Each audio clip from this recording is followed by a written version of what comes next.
Hey everyone, welcome back to another Fortnite Save the World video. As you all saw, we just got a huge update to the game this week, the biggest in years to be specific. We got even more than they announced, especially quality of life updates, the ones we've been asking for a long time. That proves what I said before even more, they are making the new experiences easier and simpler, especially for the new players. And I hope I'm right about saying they are making early game simpler so they can focus on the new endgame content. We still have more updates before the game even going free. I was so busy this week, that's why I couldn't record this video right after the update, but here we are. I just updated the game, and once I got to Save the World, I found this, a gift with 361 items. I got superchargers, vouchers, a lot of mythic heroes, ton of legendary traps, weapons, survivors, and more. Not 100% sure, but mostly, a lot of them are from the collection book, since they buffed its rewards. We'll explain it more in a moment.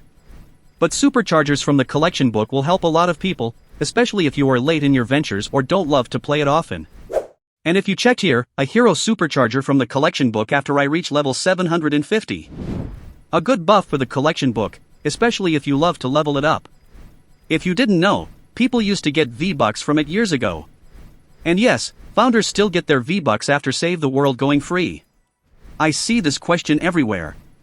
Like today, we got 300 V-Bucks, which is the first time in the history of Save the World. And with the daily quest, that's 400. It may be a bug or something. Maybe that's when I will start loving bugs. I went to check the game menus to see the new changes we got, and look what I found, Lars is back, but with a new system. Not the old research system we used to. If you remember the new token system we talked about in the last video. Now we use them here in the new research tab. I will try to explain it easily right now, and we'll make a full guide video about this feature if needed, but it's not complicated, don't worry. So, when we play normal missions, we can get some weapons and traps, depending on the mission level and difficulty. From chests around the map, some wildlife animals, side quests like storm chests, and etc. Now you can convert one of those items into a schematic, and I will give you an example to make it a lot easier. So, I went and played a mission, resupply, power level 140, to get high power level items. And I think they buffed the rewards from the quests during the mission. I got some weapons and traps from wildlife animals in chests. I completed the mission, because you need a successful mission for it to work. And eliminated some husk, built few structures, and crafted some traps, to get some score into the mission. As Lars said here, you need minimum mission score to earn research.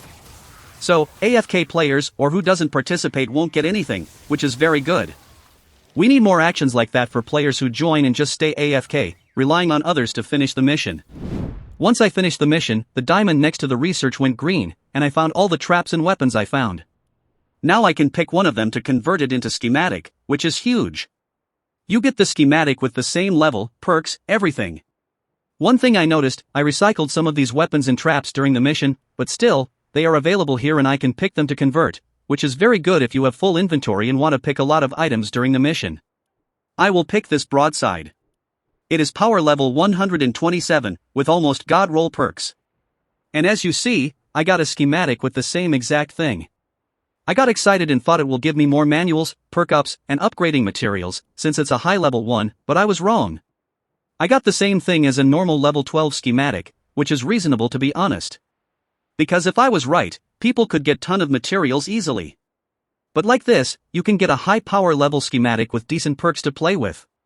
Some people might be angry, like I got a legendary trap with almost god roll perks that easily.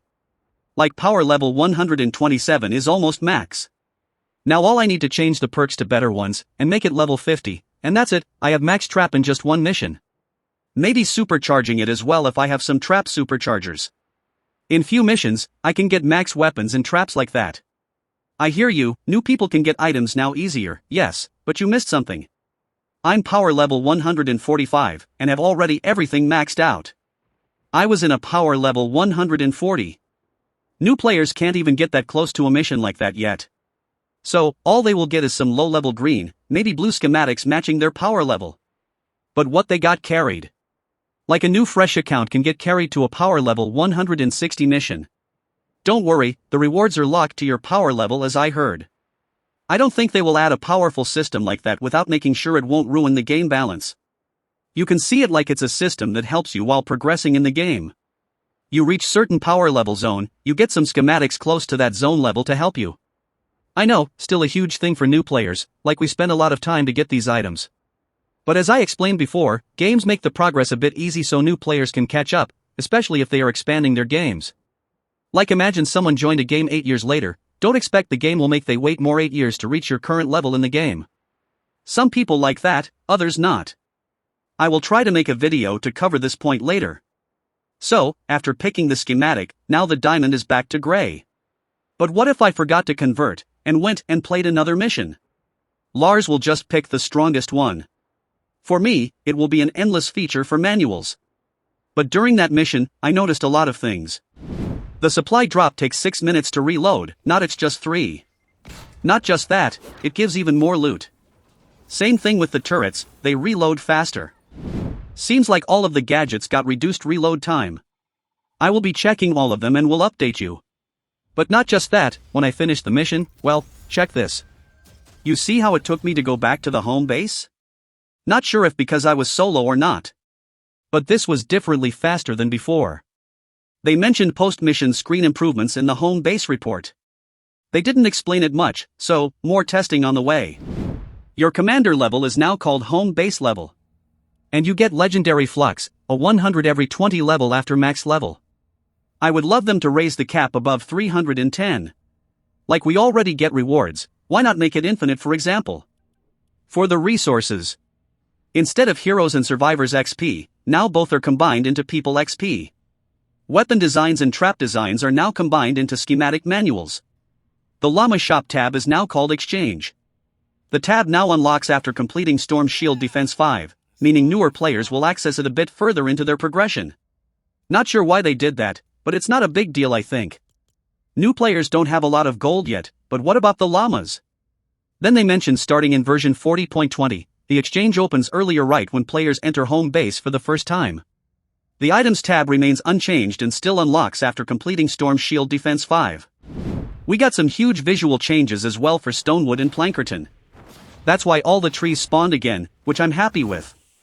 I destroyed a lot of them in all my bases, especially Twine Peaks.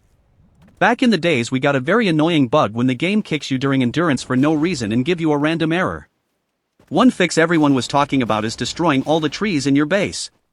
So, I went and wiped out my Twine Peaks, and wasn't even sure if it worked.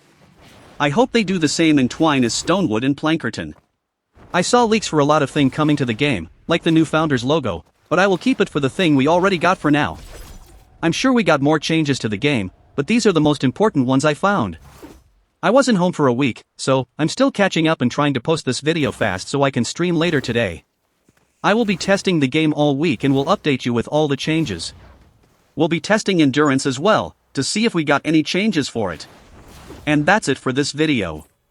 Don't forget to use code Larsis in the item shop and Epic Games Store if you want to support me, helps me a lot. As always, big thanks for all the channel members, super chat on the stream, everyone uses my creator code, and all the support, really appreciate it.